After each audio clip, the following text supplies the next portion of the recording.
산사 뒤편 이른 아침 안개가 연못 위를 감싸고 있었다. 산허리를 타고 흐르는 물소리가 바람을 따라 은은하게 울린다. 그 고요한 풍경 속 한 젊은 여인이 수행자의 길을 찾듯 조심스럽게 걸어왔다.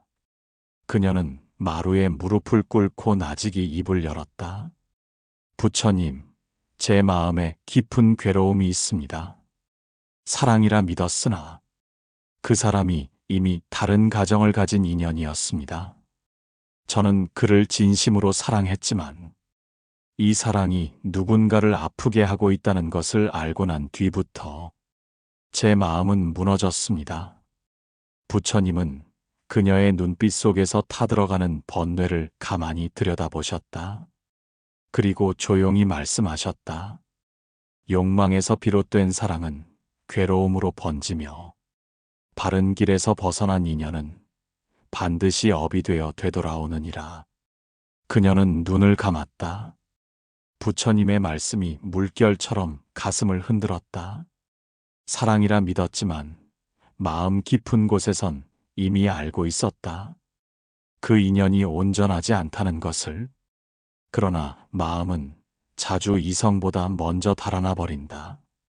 그 사람은 종종 혼자라는 외로움 속에서 누군가의 따뜻함에 기대고 싶어진다. 그 따뜻함이 불완전하다는 걸 알면서도 그 순간의 위로에 목이 마르기 때문이다. 하지만 불완전한 인연은 결국 또 다른 괴로움을 낳는다. 마음은 달콤함 뒤에 오는 죄책감과 후회로 더 깊이 아프다. 그리고 그 모든 감정은 결국 자기 자신을 갉아먹는다. 중화함경에서는 이렇게 전합니다. 업은 스스로 짓고 스스로 받는 것이니 착하지 않은 인연은 미혹을 낳고 미혹은 다시 괴로움을 부르느니라. 사랑의 이름으로 시작된 감정이라도 업이 되면 그 끝은 고통이다. 그러나 지금이라도 멈출 수 있다면, 그 괴로움의 길을 끊을 수 있다면 이미 그 또한 지혜이다. 젊은 여인은 천천히 고개를 숙였다. 그 사랑이 잘못되었다는 자책은 여전했지만 적어도 더 깊은 괴로움으로 나아가지 않겠다는 다짐이 생겼다. 연못 위의 안개는 서서히 걷히고 있었다. 그녀의 마음도 아주 조금은 밝아지고 있었을지 모른다. 그 사랑이 진심이었다면 이제는 내려놓는 용기도 그 진심의 일부라는 것을 조용히 깨달아가고 있었다. 비가 내린 다음 날, 산사의 길은 젖은 낙엽으로 가득했다. 맑은 물방울이 나뭇잎 끝에 매달려 바람에 흔들리고 있었다. 젊은 여인은 마루 끝에 앉아 작은 숨을 내쉬며 속삭이듯 말했다. 부처님, 사랑을 멈추는 일이 이렇게 어려울 줄 몰랐습니다. 잊겠다고 결심했지만 그 사람의 말, 웃음, 눈빛이 자꾸 떠오릅니다. 그 순간이 너무 따뜻했고 그래서 더 미련이 남습니다. 이 마음 어떻게 해야 합니까? 그녀의 눈가엔 지난밤 울었던 흔적이 여전히 남아 있었다. 부처님은 조용히 눈을 감고 다시 입을 여셨다. 마음이 의지하는 곳이 번뇌라면 그 번뇌는 다시 마음을 얽매느니라. 의지할 곳은 외부가 아니라 스스로 안에 있어야 하느니라. 그 말씀이 잔잔한 산사 안에 메아리 쳤다. 그녀는 천천히 숨을 고르며 되짚었다. 자신이 기다려 했던 건 누군가의 손길이었다. 그 손길에 따뜻함이 있었기에 의지하고 싶었지만 이제는 그 손길이 아닌 스스로를 붙잡아야 한다는 것을. 사람은 쉽게 흔들리는 존재다. 특히 외로움 속에서는 더 그렇다.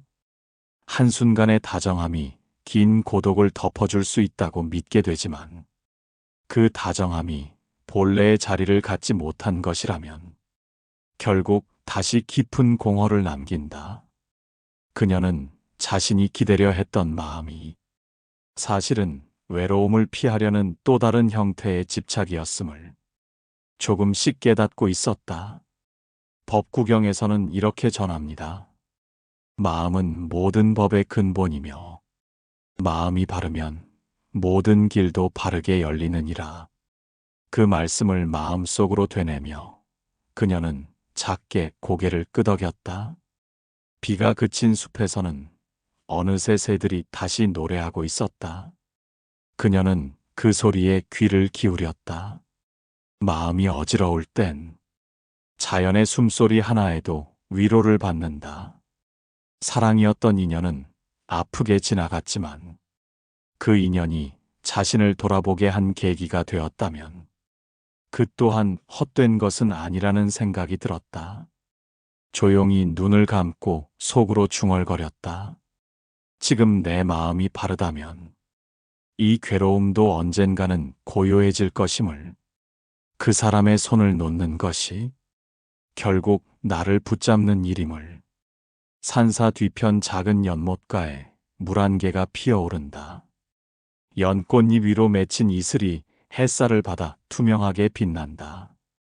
그 고요한 아침, 젊은 여인은 두 손을 가지런히 모은 채 다시 입을 열었다. 부처님, 그 사람을 놓기로 마음먹었지만 왜 이토록 아프고 허전한 걸까요? 사랑을 놓는 일이 마치 내 일부를 잘라내는 것처럼 깊은 상실감이 밀려옵니다. 사랑을 놓은 뒤에도 그 사람을 원망하고 그리워하는 이 마음은 어떻게 해야 없어질 수 있습니까? 부처님은 그녀의 말을 조용히 들으셨다. 그리고 마치 연못 위 잔잔한 바람처럼 부드럽게 말씀하셨다. 사랑은 쥐면 괴로움이 되고 놓으면 슬픔이 되나 슬픔은 지나고 나면 마음을 비우는 연습이 되느니라.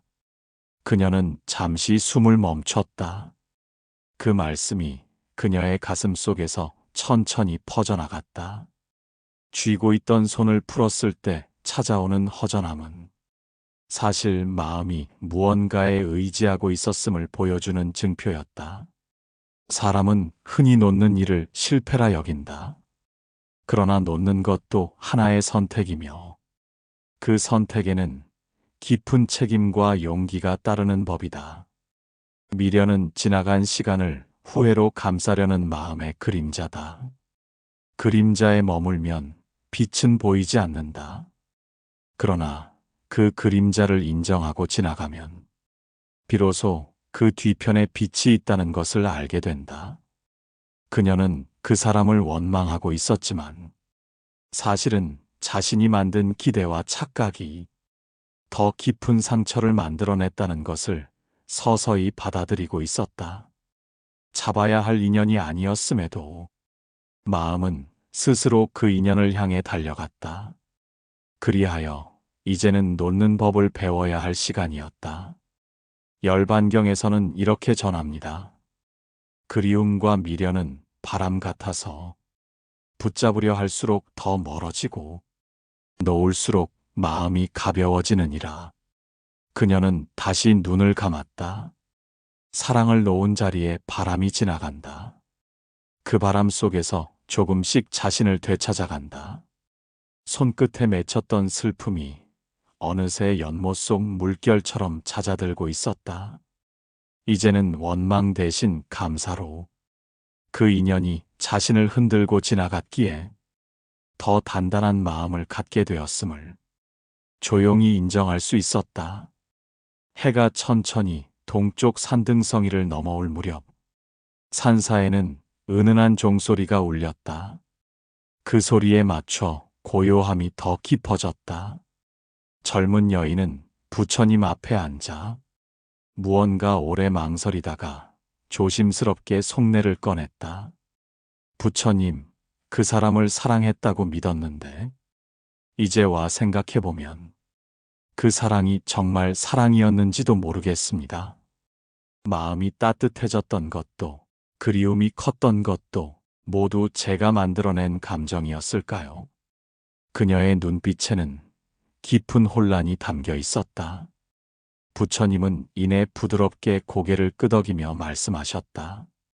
사랑은 본래 자비를 품어야 하나 탐욕이 섞이면 스스로를 속이게 되느니라. 진실한 마음은 바라지 않고 베푸는 법이니라. 그 말씀이 그녀의 가슴을 조용히 두드렸다. 자신이 사랑이라 여긴 그 감정이 상대에게 기대고 바라며 스스로를 잊게 했던 것은 아니었는지 진심이라 믿었지만 사실은 외로움을 메우기 위한 수단은 아니었는지 사람은 때로 진심이라 착각한다. 하지만 그 감정 속에는 기대와 소유, 바람이 섞여 있다. 베풀기보다는 받기를 원하고 그 사람이 내 곁에 있어야만 행복하다고 믿는다. 그러나 진짜 사랑은 그 사람의 자리가 어디든 그의 평안을 빌 수 있는 마음이다. 그 마음에는 집착도 소유도 아픔도 머무르지 않는다. 그녀는 마음속에서 뭔가 천천히 무너지고 또 새롭게 쌓여가는 것을 느꼈다. 사랑이라고 부르던 감정 속에 숨어있던 집착을 이제야 비로소 마주한 듯 했다. 유마경에서는 이렇게 전합니다. 진정한 자비는 나를 위한 것이 아니며 사랑이라 하되 얻기 위한 것이 아닌 버림에서 비롯되느니라. 그녀는 조용히 손을 가슴 위에 올렸다. 이 마음은 그저 사랑을 받기 위한 도구가 아니라 베풀고 기도하며 고요히 머무는 자리여야 함을 그제야 조금 알 것 같았다. 그 사람을 떠올리는 마음이 여전히 있었지만 이제는 그 사람의 평안을 바랄 수 있게 되었다. 그리고 자신의 평안도 함께 빌 수 있었다. 산속 공기가 맑게 스며들었다. 그녀는 부드럽게 미소 지으며 속으로 되뇌었다. 이 마음이 언젠가는 진짜 사랑을 알아볼 수 있도록 지금은 고요히 머무를 시간임을. 저녁 노을이 산사지붕 위로 천천히 내려앉는다. 붉게 물든 하늘 아래 대숲 사이로 바람이 일고 대나무 잎들이 은은한 소리를 낸다. 젊은 여인은 그 소리를 들으며 고요히 입을 열었다. 부처님, 그 사람과의 인연은 처음부터 허락되지 않은 것이었지만 왜 제 앞에 나타났는지 모르겠습니다. 만나지 않았다면 고통도 없었을 텐데 왜 그런 인연이 제 삶에 들어왔을까요? 그녀의 목소리는 바람에 실려 작게 떨렸다. 부처님은 노을빛 속에서 그 질문을 잠시 품은 듯 조용히 눈을 감았다가 말씀하셨다. 지은 인연은 반드시 흐름을 따라 다시 만나는 법이니라.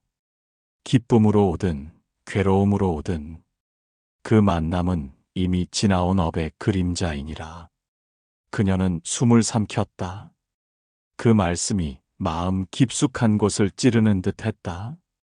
그 인연은 갑자기 나타난 것이 아니었다. 이미 오래전 알 수 없는 어느 생에서 짓고 남긴 흔적이 이 생에 다시 피어난 것이었다. 사람은 인연의 이유를 지금의 시선으로만 바라본다. 그러나 인연은 시간을 넘어 흐르는 업의 결과다. 그 만남이 아팠다고 해도 그 인연이 의미 없었던 것은 아니다. 고통스러웠기에 스스로를 돌아보았고 놓는 법을 배웠으며 진짜 사랑이 무엇인지 다시 묻게 되었으니 그녀는 처음으로 그 사람을 원망 없이 바라볼 수 있을 것 같았다. 그 인연이 지나간 이유는 지나가야 할 업이 끝났기 때문이리라. 아함경에서는 이렇게 전합니다. 인연 따라 만나는 자, 업 따라 헤어지며 지은 바가 없으면 오지도 가지도 않느니라. 그녀는 천천히 고개를 끄덕였다. 이제는 왜 그 사람이 나타났는지도 왜 결국 떠났는지도 조금은 알 것 같았다. 그 인연은 온전하지 않았기에 머무를 수 없었고 그러기에 더 많은 것을 남기고 갔다. 붉은 노을이 산을 넘어 사라지고 어둠이 고요히 찾아왔다. 그녀는 천천히 눈을 감고 이 업의 마무리를 조용히 받아들였다. 이제는 이 모든 흐름이 다 지나가는 인연이었음을 가슴속에 고요히 새기고 있었다. 새벽 안개가 걷히고 산사 뒤편 연못 위로 햇살이 부드럽게 내려앉는다. 그 빛은 잔잔한 물결 위에서 천천히 퍼지며 마치 오랜 번뇌를 감싸듯 따뜻하게 흘러간다. 젊은 여인은 마지막으로 부처님 앞에 조용히 나아갔다. 이제는 울지도 떨지도 않았다. 그녀의 목소리는 담담하고 잔잔했다. 부처님, 이제 그 사람을 붙잡지 않겠습니다. 그 인연이 저를 흔들고 지나간 것이 스스로를 돌아보게 한 계기였음을 알게 되었습니다. 사랑이 아니라 집착이었음을 인정합니다. 그러나 가끔 그리움이 밀려올 때 그 마음조차도 어떻게 바라보아야 합니까? 부처님은 조용히 그녀를 바라보며 말씀하셨다. 떠난 인연을 그리워하지 말고 머물렀던 마음을 살피거라. 그리움은 지나간 자리가 아니라 지금의 너를 밝히는 등불이 되느니라. 그녀는 가만히 눈을 감았다. 그 말씀이 따뜻한 햇살처럼 가슴에 스며들었다. 그리움은 단지 아픔이 아니라 자신을 더 깊이 이해하게 해주는 조용한 거울이었다. 사람은 쉽게 사랑에 흔들리고 사랑이 끝나면 상실로 무너진다. 하지만 그 모든 감정은 결국 자기 자신을 마주하는 길이 된다. 그녀는 이제 안다. 붙잡는 사랑보다 내려놓는 사랑이 더 깊을 수 있음을, 얻는 사랑보다 비워내는 사랑이 더 고요할 수 있음을, 그 인연이 떠난 것이 자신을 홀로 두기 위함이 아니라 자신의 내면을 밝히기 위함이었음을 원각경에서는 이렇게 전합니다. 마음이 고요하면 세상의 번뇌가 멈추고 그 자리에 자비가 피어나느니라. 그녀는 조용히 마루 끝에 앉아 산사를 감싸는 아침 바람을 느꼈다. 이제는 그 사람을 떠올려도 마음이 흐트러지지 않았다. 그 인연은 지나갔고 그리움은 스스로를 비추는 등불이 되었다. 이제는 사랑이 아니라 고요함 속에 피어난 자비로 살아가기로 했다. 부처님 앞에 깊이 절하며 그녀는 속으로 중얼거렸다. 감사합니다. 그 인연이 내게 사랑을 가르친 것이 아니라 내 마음을 알게 해주었음을.